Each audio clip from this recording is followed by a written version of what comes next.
MSNBC host Joy Reid appears to be in a world of shit after some old homophobic blog posts were exposed online from her old blog between the years 2007 to 2009.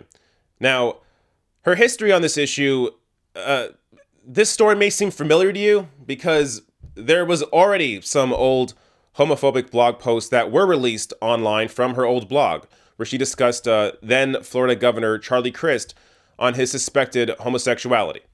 Now, followers of my channel know that I've criticized Joy Reid quite a bit, but when it came to this story, I didn't cover it because I didn't think this was a big deal. So these were posts that were initially written back in the mid 2000s, like 2007, 2009, almost 10 years ago or over 10 years ago. So I think she has shown that she has come a long way on those issues, on social issues. But the reason why I criticize her is because of how she pushes back against progressives, and she represents corporate greed. So that's my issue with her. Now, if Joy Reid had continued to be homophobic, then yeah, it would be a problem. But because she's not, and these posts were from so long ago, I didn't think they were really a big deal. And she owned up to it, she apologized, and everything seemed fine. Until today. So now it's gotten worse. It's gotten much worse. There has been new homophobic blog posts of hers that have been released, and they are much worse than the ones that were initially revealed. And on top of that, her reaction to this revelation is equally, if not more so, unbelievable or ridiculous or crazy or whatever adjective you want to use. It's this whole story is insanity, and you're gonna find out why.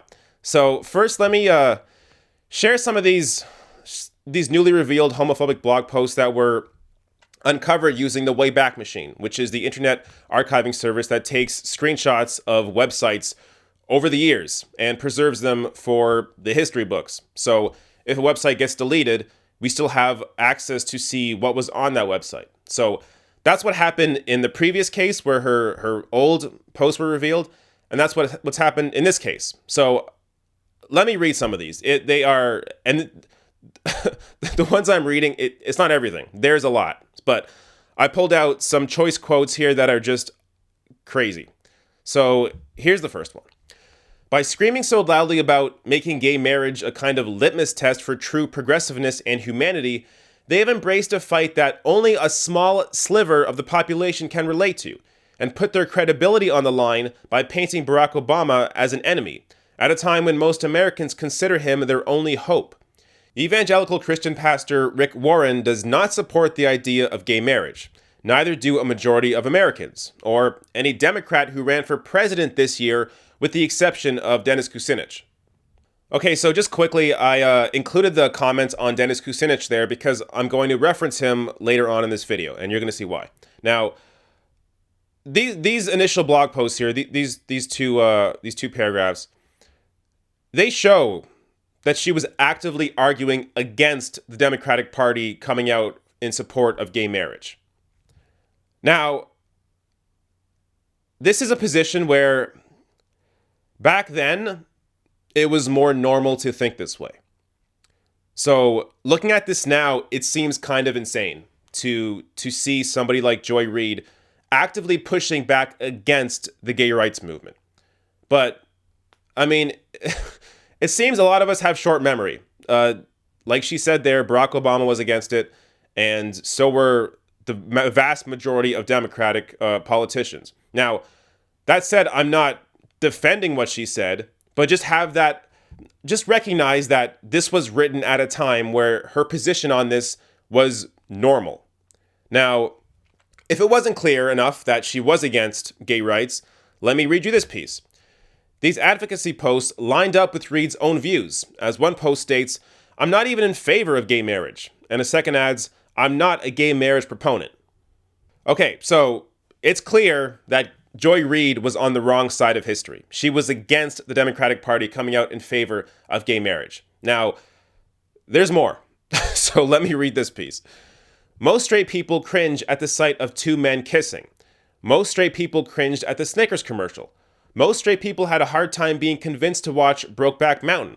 I admit that I couldn't go see the movie either, despite my sister's ringing endorsement, because I didn't want to watch the two male characters having sex. Does that make me homophobic? Probably. Yeah. So, these aren't good. And I didn't even share everything. I'll put a link below the video on YouTube to a Mediaite article, a Washington Post article, and a New York Times article that break down a lot of the things that she said in these old blog posts. And the Mediaite article specifically has screenshots of those old blog posts so you can see the full context. So this isn't good. And I think these posts are a lot worse than the previous one that was revealed late last year. Now, having said that, once again, unfortunately, these were ideas that were normal back in the US back in the mid to late 2000s. So, look, gay marriage, Barack Obama didn't come out in favor of gay marriage until, 2012? When he was running for re-election? So, this is an issue where now it seems crazy to be against it, but back then, back in 2007, 2008, 2009, it was normal. That doesn't mean anyone should defend it, but it does mean that if somebody is caught once having this perspective, once having these views on gay marriage, that as long as they have changed from that, have recognized that they were wrong, have apologized for it, that they should be able to, I think, be able to live their life. Now, I'm going to get to how Joy Reid reacted, because that isn't how she reacted to this. But first, I think it made sense here that the group Parents and Friends of Lesbians and Gays rescinded their Straight for Equality in Media Award honors to Joy Reid. Now, seeing as Joy Reid clearly was not a leader on gay rights, I think it makes total sense for them to rescind that award. Now, before I get to Joy Reid's reaction to the unveiling of her old blog posts, I want to show you this clip from Jon Stewart. So, Joy Reid, in that old blog post that I showed you, mentioned Dennis Kucinich and how he was the only Democrat in favor of gay marriage. Well, Jon Stewart covered Dennis Kucinich back in the mid-2000s, and it has to do with gay rights. So I want you to see this to get an understanding of what the sorts of ideas, the kinds of things that were being said around gay rights at the time. But, as always in these debates, it's left to the longest shot to say the craziest thing. I give you Ohio Representative Dennis Kucinich. I would nominate any gay to the Supreme Court, or lesbian or bisexual or transgendered person to the Supreme Court. Yes, yes. All rise for the Honorable Justice Chick with Dick. I find that clip unbelievable. This is Jon Stewart, who I'm a huge fan of, who, in most cases, I would have assumed was on the right side of history on many of these issues. But here he's using Dennis Kucinich and his defense of putting an LGBT person on the Supreme Court. Jon Stewart's using that as a punchline. And the chick with dick comments is something that is just not, you can't say that. And this clip left me speechless, and it's not about, so I'm showing you this not to defend Joy Reid or not to, defend Jon Stewart, but to show you that we need to appreciate and praise leaders. People like Dennis Kucinich, people that were on the right side of history back when they were being made fun of for being on the right side of history, and not just being made fun of by conservatives, being made fun of by people who you would have considered to be progressives or liberals at the time, like Jon Stewart. So Dennis Kucinich and people like Bernie Sanders, who he was pro gay rights since the 70s, people like this need to be praised as the leaders they are. So when it comes to people like Joy Reid, who are really just, they were an example of the time, the way I see this is we shouldn't simply scold the sheep, but we should praise the leaders. So, yes, the vast majority of people, unfortunately, had some backwards ideas of gay rights issues in the mid to late 2000s. But that, to me, isn't the story. The real story here are the leaders that stand up and push back against that, regardless of how they're going to be perceived. Now, with that said, Joy Reid. So, how did Joy Reid react to this? So, these posts come out, they show clear homophobia, clearly on the wrong side of history back then. So, I guess Joy Reid came out and she apologized and now everything's forgiven, No, that's not what happened. You know that's not what happened. This is what she did. So, even though Joy Reid apologized for the initial batch of homophobic blog posts, once these came out, this is what happened. As the New York Times reports, MSNBC host Joy Reid blames hackers for anti-gay blog posts. Hackers. So, not only are her blog posts from the year 2007, but her excuses are also from the year 2007. You can't use that excuse anymore. We know when something is hacked. So first, let me show you what she said. So in an exclusive statement to Mediaite, the MSNBC host claims these posts from the Reid report, which include defending homophobia, gay jokes, and the outright mocking of gay people and homosexuality, were somehow put in by an external party that manipulated material from my now defunct blog. She's lying. That's not what happened. She wrote those blog posts, and we can find out. We know. They know. So the Internet Archive responded to Miss Reid's claim on Tuesday, saying in a statement that it had found no evidence of hacking in the archived versions of her site on the Wayback Machine. There's no evidence. This is all complete bullshit.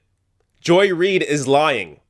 So what almost bothers me more is that she thinks anybody would care enough to hack into the Wayback Machine to insert old homophobic blog posts on her blog that was already revealed to have homophobia, that she already apologized for, and that these hackers thought it would be fun to write up some old articles or articles that fit the time. So let's talk about how Anderson Cooper might be gay. Let's talk about how Dennis Kucinich was the only Democrat supporting gay marriage. Yeah, that's what hackers want to do. They want to waste their time on Joy Reid. This is so stupid. I can't get in the headspace of being in her of being in her mind. I don't know what she's thinking. So after this insanity, and after the Internet Archive pushed back on the idea that the Wayback Machine was hacked, she came up with a new excuse, an altered hacking excuse. So listen to this one. Miss Reid appeared eager to blunt the statement by the Internet Archive. Her security consultant, Mr. Nicholas, said on Tuesday that at no time has Miss Reid claimed that the Wayback Machine was hacked with an intention to alter her blog. Instead, he said, Miss Reid's team detected a breach of the site that it thought may have been related to the posts on her blog, but that it determined was unrelated. Okay, so let me try and explain this for you if you don't quite understand the Wayback Machine. The Wayback Machine takes screenshots of old websites that no longer exist. So Joy Reid's old blog is gone. It was gone for a while. It hasn't been online for like 10 years. So the Wayback Machine took pictures, images, screenshots of all these websites back then when they existed, which is why these posts, if you go through the Wayback Machine and actually go digging, you're able to find these sorts of posts.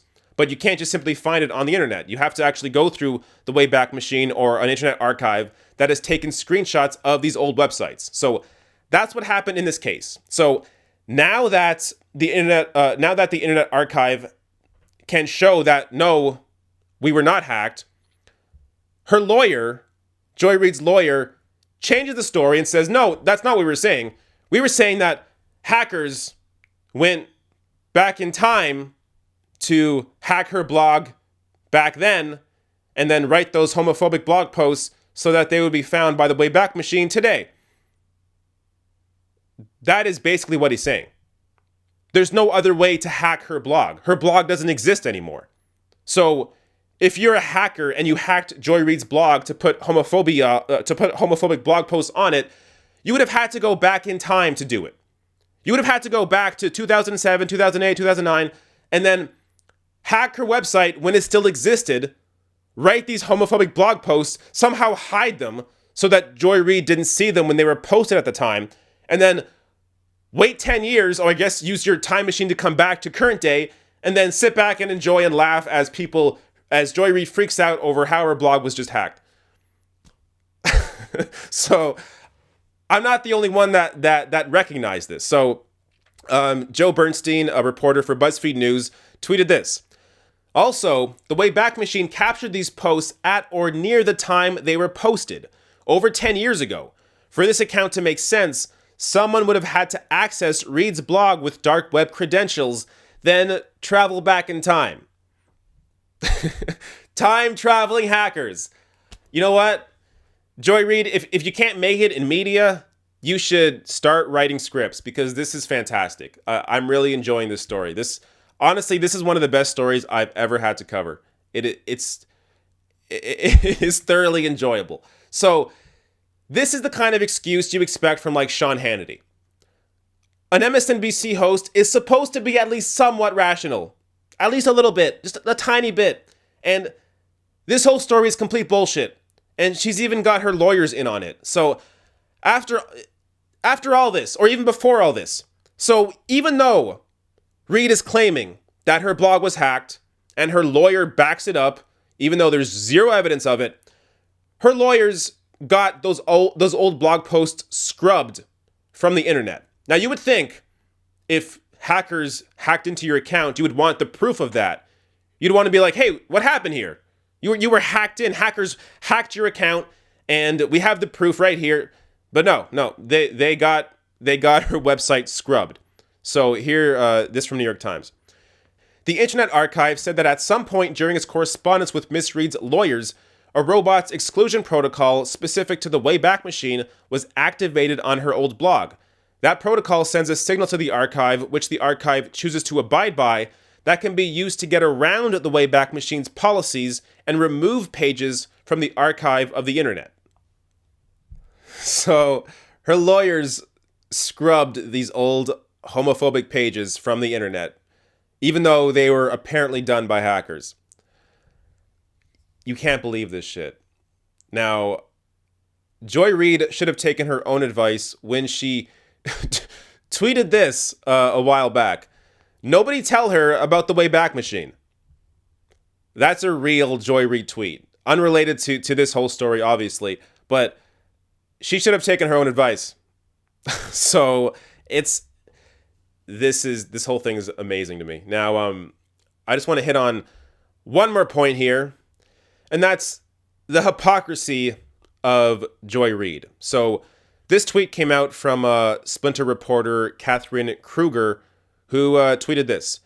Boy, oh boy, if I were as inclined to draw a direct line between a person's worst followers and them, as Joy Reid has been with Bernie, I sure would have a lot to say based on the emails I've gotten from her fans in the last 12 hours. Now, this highlights one of the biggest takeaways from this story, and that's Joy Reid's hypocrisy. So, just imagine, if a progressive Bernie supporter had written old homophobic blog posts and they were denying it and saying that hackers did it, her and her supporters, Joy Reid supporters, would be all over this story. But it's not a Bernie supporting progressive. It's Joy Reid. Now, I've been consistent on this. When the initial homophobic blog post came out and she apologized for it, I didn't cover it. I thought it was a non-story. I don't care what position you had 10 years ago, as long as you've evolved, changed, and apologized. So that was never an issue for me. The issue here is that she is lying about this, saying that hackers did it when she knows very well that she held homophobic beliefs back then. So if you trusted Joy Reid before, how could you possibly trust her now? Hey, if you like this video, hit that subscribe button below and consider throwing me a few bucks on Patreon at patreon.com/therationalnational or therationalnational.com/join.